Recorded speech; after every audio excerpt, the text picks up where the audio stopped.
சிறகடிக்க ஆசையிலே இன்னைக்கான ப்ரமோ என்னன்னு பார்க்கலாம். சத்யாவுக்கு வந்து பொண்ணு பார்த்துட்ருப்பாங்க. அந்த பொண்ணும் செட் ஆயிடுது. கல்யாணம் டிசைட் பண்ணிடுறாங்க. அப்புறம் சத்யாவுக்கும் இன்னொரு பொண்ணுக்கும் கல்யாணம் நடக்குது.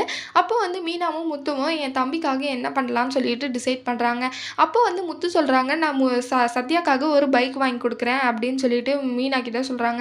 "ஏங்க இப்போ காசு இல்லாத டைம்ல எதுக்குங்க உங்களுக்கு சிரமம்?" "இல்லை, அவன் என் மச்சான். அவனுக்காக நான் பண்ணியே ஆகுவேன்" அப்படின்னு சொல்லிட்டு முத்து சொல்றாங்க.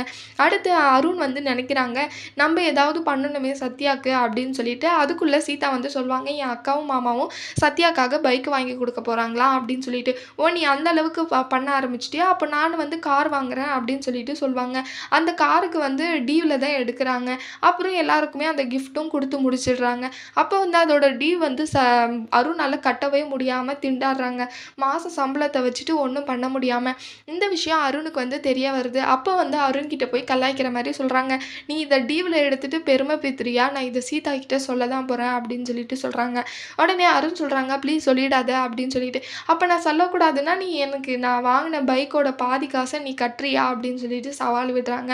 சரி நான் கட்டுறேன் அப்படின்னு சொல்லிட்டும் அருணும் வேற வழி இல்லாம ஏத்துக்கிறாங்க. இல்லைன்னா சீதா கிட்ட இந்த விஷயத்த சொன்னா சீதா என்ன ரொம்ப கேவலமா நினைப்பா அப்படின்னு சொல்லிட்டு அருண் வந்து நினைச்சுக்கிறாங்க. இந்த பிளான் வந்து சீதாக்கு தெரிய வருமா வராதான்னு வரப்போற வீடியோல பார்க்கலாம். இந்த வீடியோ பிடிச்சிருந்தா லைக் பண்ணுங்க. பாய்.